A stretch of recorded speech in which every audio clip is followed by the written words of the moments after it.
What up, everybody? It's your boy Skip, aka Skip and Tosh here, back with another new comic book day pull for y'all, so y'all can see what I got for new comic book day. This one's gonna be a little unorthodox because of some of the woes that Diamond distribution is having. Some of these may not be new books for y'all, but for some of y'all, some of them may.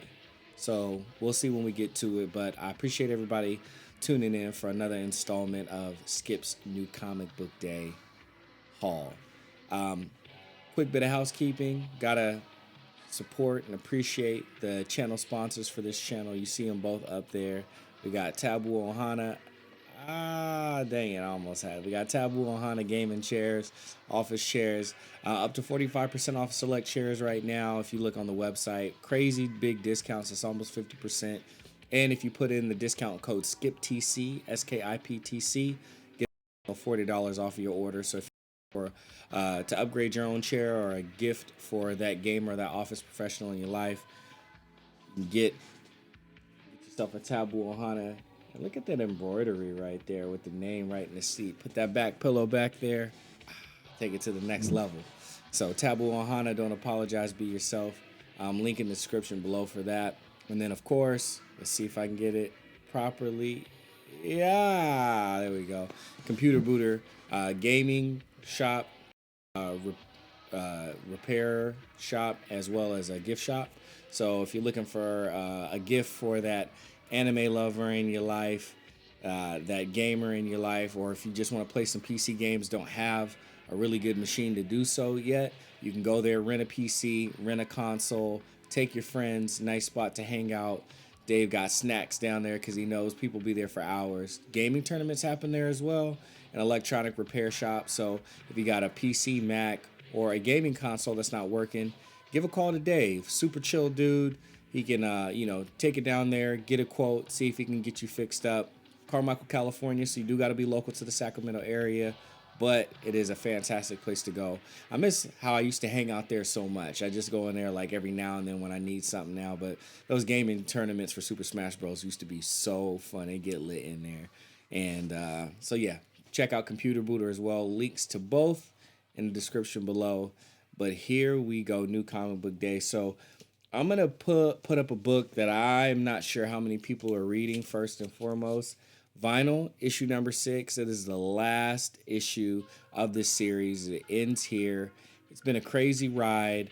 Very interesting story related to an aging serial killer who has a mental disease, and music makes it better.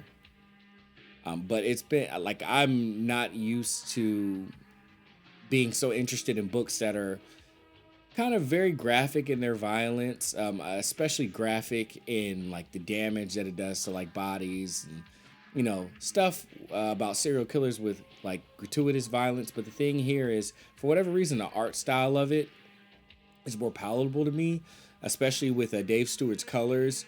You would think that it would make it even like harder to handle, but really it makes it easier for some reason. And although that stuff is in there, it's not in it as much as you would think that it is. And it very much is more about the story and the characters than it is about that particular thing. So the book is not sold on its graphic nature alone. It is sold on the characters that are inside of the book, the relationships that the characters have, which is more sentimental than you would think for a book like this, in addition to the plot itself.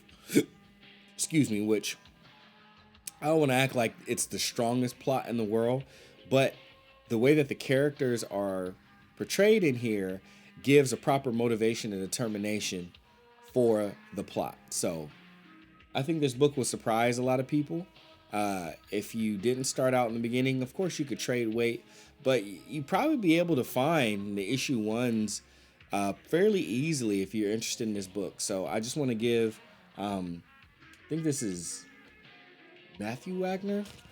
I want to say the name wrong, so let's take a look at it, because I've enjoyed it so much that I think it deserves proper due. So it is Doug Wagner. So Doug Wagner, Daniel Hilliard, and yes, Dave Stewart on colors. Ed Dukeshire is the editor. Editor is Kevin Gardner, and designer Sasha E. Head, who I just saw Sasha. I think Sasha is actually helping design one of the other books in this collection. So I guess we can just we won't move over to that book quite yet. We'll go to another book that hopefully people have been hearing other folks talk about and started to give it a try. Echolands. Echolands is a very, very interesting book. Like Vinyl, also published by Image Comics. J.H. Williams III, W. Hayden Blackman. Another book colored by Dave Stewart. Dave Stewart is really popping up on my radar for color. He's been one of the best in the business for a long time now, but his range and how he colors stuff is, I was going to say second to none, but it might be second to one. His other competition for things, my homie, Eisner Award winner extraordinaire, Matt Wilson. Todd Klein also as the letterer. But this book, it is one of the few books that you'll see that you go into in the landscape view, but this is not just a gimmick. It adds to the story for it to be read in such a fashion. But you already see some of the art within there, and know this, like what you're seeing is not just exclusive for this particular issue. This is how the book always looks, and the level of art. And there's even different types of art for each character. Really, really awesome, like paper, like this really glossy, nice thick finish. $5.49, so it is an additional $1, but you really feel the quality. You feel that the quality of that extra $1. It is money well spent because the book feels so good on the outside. Paper quality on the inside is fantastic, and my buddy Ash shares this with people, and I'd like to share it too. On top of, like, at the end of each book, you get a little like an interview with the arch nemesis within the story, and you also get like this list of what the creative team had been listening to as they're making this book. So it's like a playlist of what they're going through as, and it's actually a or J.H. Williams music playlist. So you get to see kind of where their musical headspace is while they write this book. People are sleeping on this, but I think people are also waking up because I'm hearing other people talking about it too. So check out Echolands. I gave it a try on issue number 1. I saw it there. I was like, feels kind of gimmicky to me. Doesn't look like my art style, although it does look good, so I left it. One person said one thing about Echolands, and I said, okay, no problem, I'm going to give it a try. So I went back and I grabbed it after that, and I've been on it ever since issue number 1. It's been a great book. So the number 1 book that I pulled, and this came out last week also, but I didn't get it till, I got the digital. I ended up not reading the digital, but when I went in to grab my books from the shop, of course I had to just pick it up. Now I started reading it. Decorum number 8. This is the last issue in the series. This is it. This is how it finishes. Through. We will be reviewing it tonight for the Unnamed Indie Comic Show over on Ash on Comics channel. So come check us out over there. But Mike Huddleston is a revelation when it comes to art. And I've heard some people, make the statement that this is not comic book art. This is like this is concept art for feature films. But just because things don't fit in the general realm of what we're used to doesn't mean that it doesn't fit within the medium of comics. That's the thing about comics. It's open to whatever art styles are available. Whatever the imagination can take us is what it's open to. So Mike Huddleston is a fantastic artist. And the visual storytelling and the sequential art and all of that are on point. But it's all the different looks and the vibes and the feels that he can bring to the story and how it enhances the book. I mean, for this to be like What's this like this is at least this might be a 60-page comic. Yeah, you can even see it's got like the thick spines. It's not a stapled spine, it is a glued spine. There's a lot of pages in here. So like, but for $4.99, like, to me, this is a bargain. You get a lot of story, you get a lot of crazy art. Mike Huddleston also does the colors themselves. And like I said, I see what people are saying when they're like, this is concept art for movies, but things can be both. I mean, there's so many storyboards for film that were done by people that came from the comic book industry or in the style of comics. I mean, especially like if you go back and you look at some of the storyboards and the concept art for The Matrix, literally looks like comic book panels. But that's the thing, neither are limited. You know, if one is something that is more custom within there, more of the norm, then that's all it is. It's just more of the norm, but it doesn't mean that it doesn't fit, you know, within storyboards for movies or concept art, and vice versa. It doesn't mean that art that looks like this isn't comic book art. If it's inside of a comic book, then it's comic book art. You know, like think of all the different colors that we've had over the years. And I mean, like, you know, Alex Ross is one of the most celebrated comic book artists that we have these days.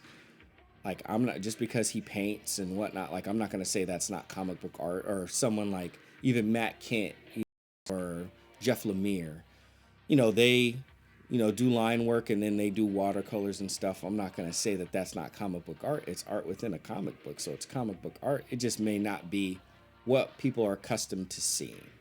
And there's nothing wrong with that. And hey, there's also nothing wrong with not liking it. If you don't like Mike Huddleston's art, if you do prefer the other art, that's totally fine too. But I just want everybody to remember to keep an open mind. Like, comics is, there's guidelines, but there's no rules. It's art. There's no rules in art. There's just guidelines. So if the art is on whatever canvas is for that medium, then it fits within that medium, for better or for worse. The story itself is freaking crazy. I haven't gotten to the end of this issue yet. I'm halfway done, but it's been a heck of a ride.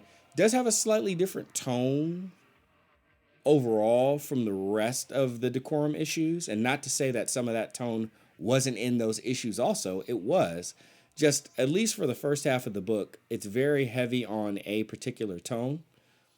And I don't feel like it takes away from the story, because this portion of the story has a person that carries that tone within the book, and it is the protagonist.